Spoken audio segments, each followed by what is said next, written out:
I like this YouTuber, he's an honest guy, but his fanboyism throws his logic, reason, and taste out the door. He makes several concessions just because it's going to be a Bioware game that looks pretty. Once again, please don't bomb this fellow, he's a fanboy. We're just looking at another psychological profile of fandom and critiquing what he's saying. Raised my ridiculous hype level to another ridiculous hype level. Already we have an established bias or favoritism to Mass Effect, and we just don't know why. I love what I saw, and I wanted to share those thoughts with you guys. Also, look at this. Before we had partial nudity, now we have full nudity, which means alien sex confirmed. One, we don't really know what non-human nudity is, so no, we can't establish what alien sex or alien nudity is or why we should care. Two, this is begging the question of alien sex simply because the nudity rating, you could be just as accurate or false with partial nudity rating. We only know, what, 2 new aliens in Andromeda? There's an enemy and some Twi'lek guy. This isn't anything exactly special, or for the majority of heterosexual males to care. Unless you want to romance alien males, whose sexuality or gender or visual nudity does it for you, and you like animated alien penises, okay, then more power to you. You know, you can pack it up. If you were on board for that, it's coming. You better be ready.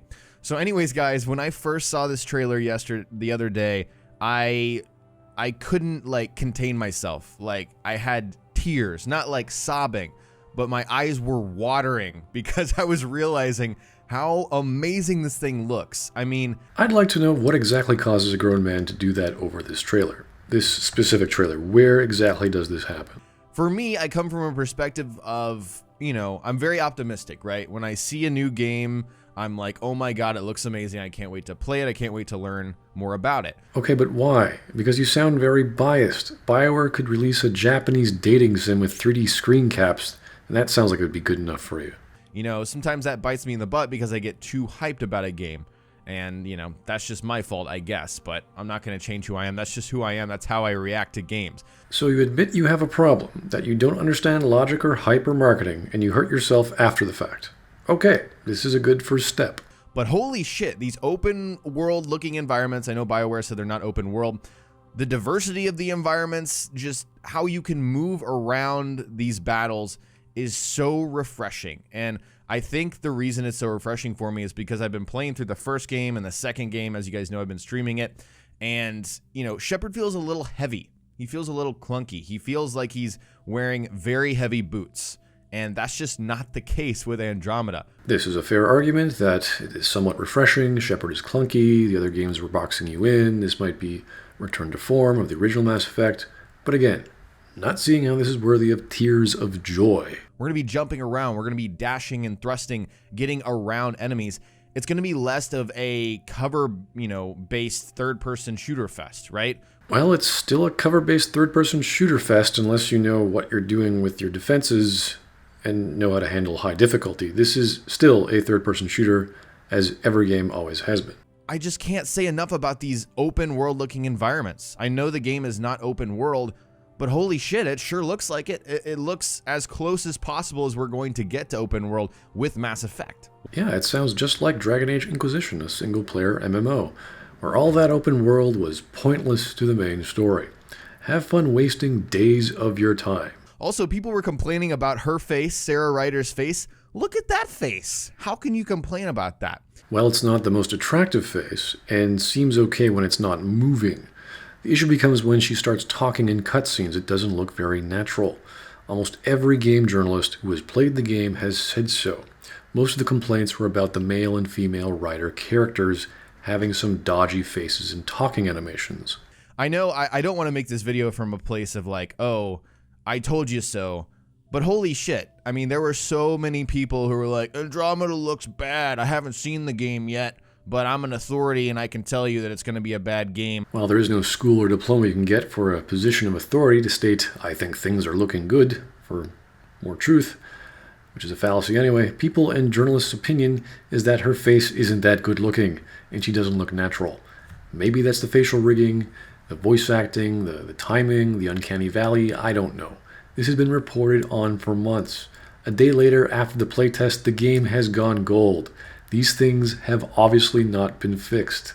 or Andromeda's trash, that terrible kind of culture that's for some reason plaguing our community right now. It's toxic as fuck, right?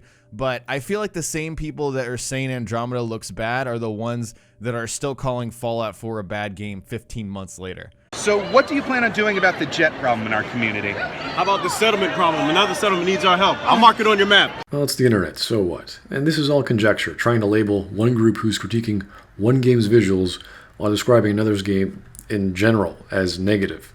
That does not correlate. I'm sure there's some hyperbole in both camps, but all you have to do is understand where they're coming from. Instead of clinging to your bias, oh, they're a bunch of haters. We haven't seen enough of the game yet. I know it's kind of like, okay, well, JV, you haven't seen enough of the game yet, either, so how can you say it's going to be really good? How can you watch this gameplay and not think it looks really good? First, you admit to a fallacy that both parties possess, which is a lack of data, and then you stick with simply repeating your opinion. That's great. How can you not be excited about how much we're going to get to explore, the variety of the gameplay with all of the skills? I know, with the classes, that is something that some people don't like. There's a difference between reasonable criticism and unreasonable criticism. I can easily not be excited because exploration sounds and looks a lot like Dragon Age Inquisition, which was boring, redundant, and had all kinds of fetch quests that had nothing to do with the story. Doesn't matter how the environments are, if they mean nothing to me. It's just vistas. Combine that with entire levels being gigantic, and you've got miles and miles of nothing. I can easily be not excited over the variety of skills, because instead of being an established, solid character with set limits, boundaries, flaws, backstories, and a sense of character, they're just a Mary Sue brought about by techno-jargon and nepotism.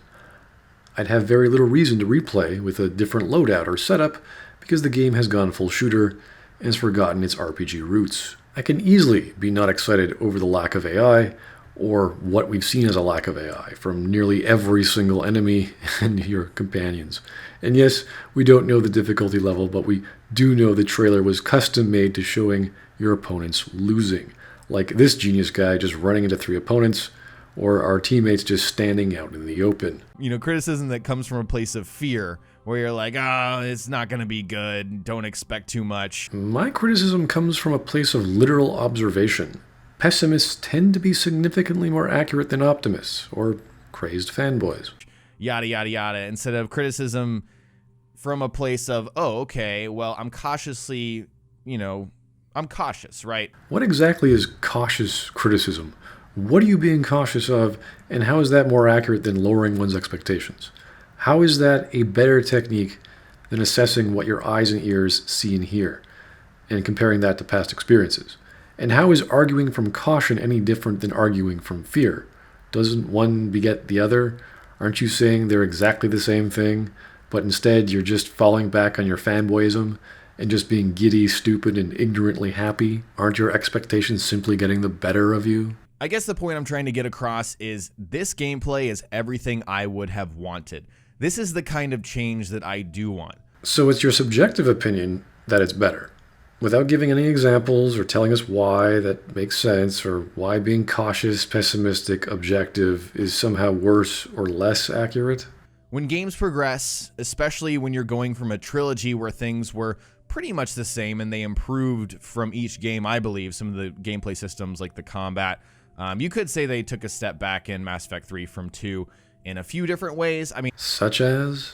When people ask me what my favorite Mass Effect games are, I tell them it's 1, 2, 3 in that order. It's the original, because I don't think it gets enough credit, and then it's 2, which is probably the best overall Mass Effect game, I would say. So 1 is the best because popular opinion is against you. That's your logic. And 2 is the best overall. What? It just is? Nothing comes to mind? The gameplay, the characters, the story, what makes it so good?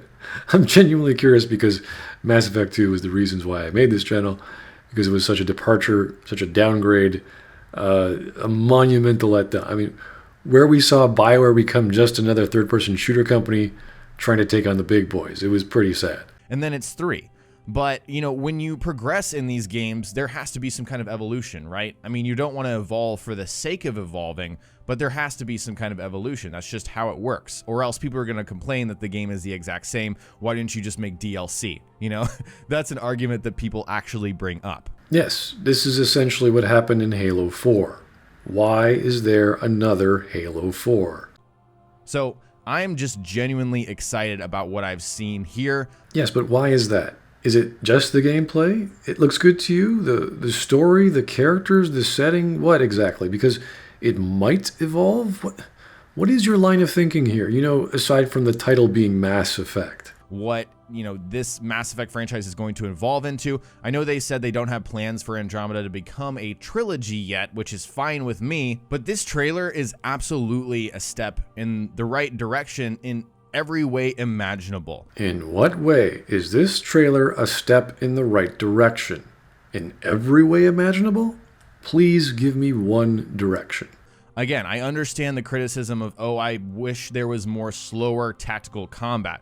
But I had this conversation on my stream the other day. I don't genuinely believe that faster combat means less tactical. This is largely dependent on the gameplay mechanics and, of course, his definition of tactics. For example, a game like Devil May Cry or Vanquish might have a lot of techniques or tactics that happen very quickly. But when you're referring to strategy, that's different. Strategy is the location of one's forces against another in a spatial formation and positioning. It's how you plan and think. Tactics are how you see and how you react, what you can do. Pulling out a shotgun when someone's charging you, or a melee weapon when someone gets close.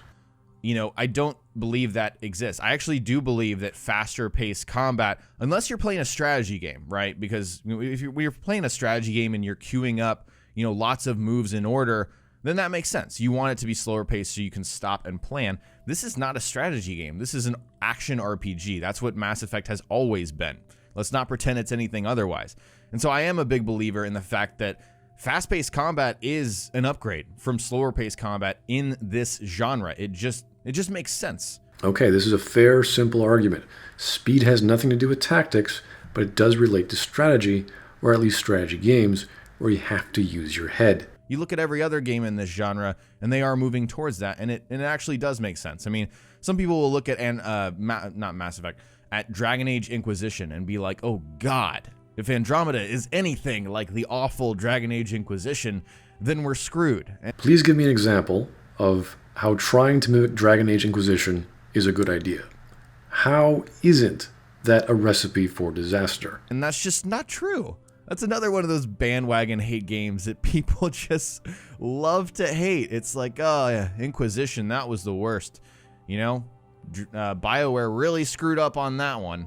I refuse to believe that. I really do believe that fast-paced combat in this genre is where it should be going. So you're saying Dragon Age Inquisition should have been even faster?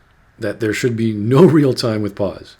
How exactly was gameplay in Dragon Age Inquisition better? I'm genuinely curious because from critical observations of its gameplay and storytelling, it was a step back. It was stretched out. It was dumbed down. It was very mediocre. If holding your attack button as a mage or archer is your idea of great tactics or strategy, I kind of question not only your taste, but your motives. And again, fast-paced combat doesn't have to be not tactical. It can be super fucking tactical. It really can. What I do really need, though, let me hammer this down, and I haven't seen it yet, is the ability to pause the game and queue up attacks. You're right, they would have showed it, and they're not having it in the game. You look at all of the combat and tech skills and biotic skills that we're going to be able to mix and match like we haven't ever before.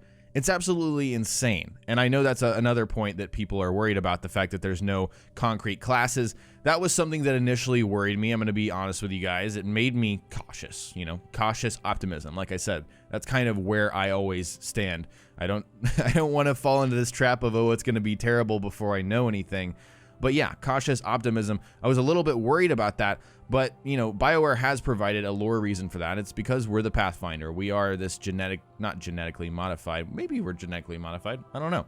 We'll have to see about that. But we are this Pathfinder. We are equipped with these implants that we can switch in and out, which I think they said they're going to have another video on that. They're going to have another video that focuses more on the kind of class part of the game, even though there aren't any classes. All of the skills are going to be available to us. It just, depends on what we choose. Again, we have a rambling fanboy. The reason people like concrete classes is they come from RPGs. They're established, they make sense, they limit what you can do, so you can focus on being that character. You can maximize and minimize their abilities.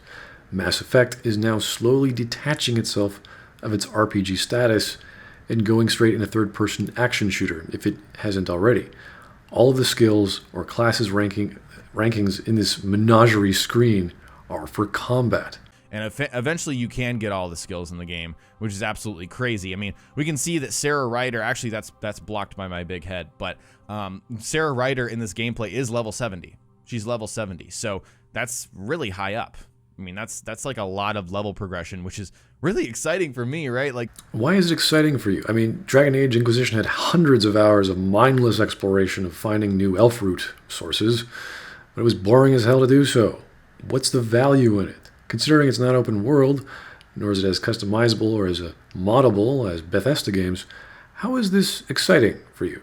Where's the appeal? Is it the visuals, or do you simply like pretty alien levels? I mean, what is it? That should be a lot of gameplay. Unless we're leveling up extremely quickly, there should be a lot of game to play if we're going to level up to 70, and that's not unlocking everything. I mean, who knows? Maybe level 100, maybe higher than level 100 is the maximum level, which is exciting for me. I have been someone to come out and say I don't like when games don't have classes, and I don't like when I can unlock everything, because I do like to make those hard choices. So you like something, an RPG staple, which is a good thing.